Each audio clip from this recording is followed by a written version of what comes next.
मित्राय नमः। ॐ ह्रं रवये नमः।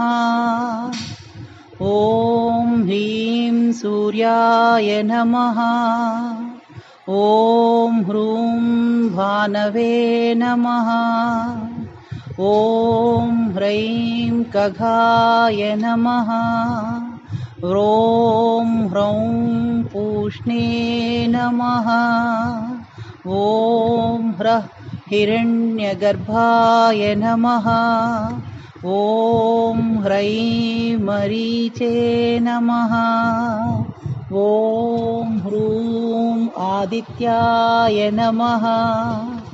ॐ ह्रीं सवित्रे नमः।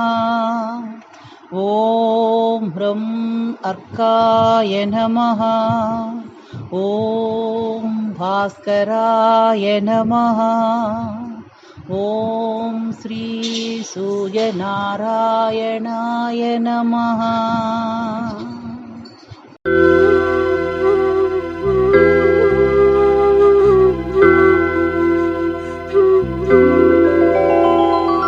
ब्रह्ममुरारिसुरार्चितलिङ्गं निर्मलभासितशोभितलिङ्गम् जन्मजदुःखविनाशकलिङ्गं तत्प्रणमामि सदा शिवलिङ्गम्। देवमुनिप्रवरार्चितलिङ्गं कामदहन करुणाकरलिङ्गम् रावणदर्पविनाशकलिङ्गं तत्प्रणमामि सदा शिवलिङ्गम्।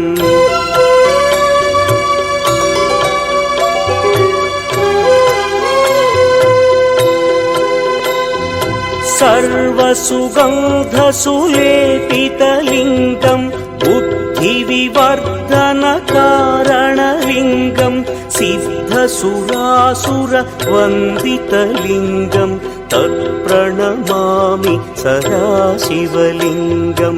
कनकमहामणिभूषितलिङ्गं फणिपतिवेष्टितशोभितलिङ्गम् दक्षसुयज्ञविनाशनलिङ्गं तत्प्रणमामि सदा शिवलिङ्गम्।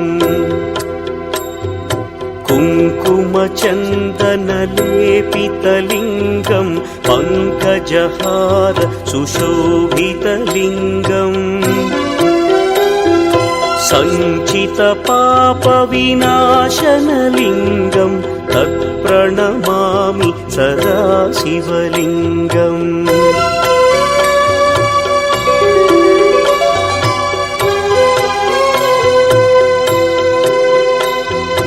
देवगणार्चितसेवितलिङ्गं भावैर्भक्तिभिरेव च लिङ्गं दिनकरकोटिप्रभाकरलिङ्गं तत्प्रणमामि सदा शिवलिङ्गम्।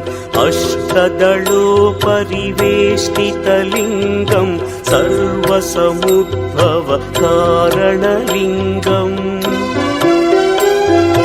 अष्टदरिद्र्यविनाशनलिङ्गं तत्प्रणमामि सदा शिवलिङ्गम्। सुरगुरुसुरवरपूजितलिङ्गं सुरवनपुष्पसदार्चितलिङ्गम् परमपदं परमात्मकलिङ्गं तत्प्रणमामि सदा शिवलिङ्गम्।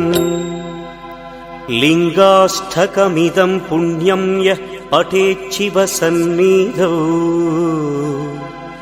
शिवलोकमवाप्नोति शिवेन सह मोदते।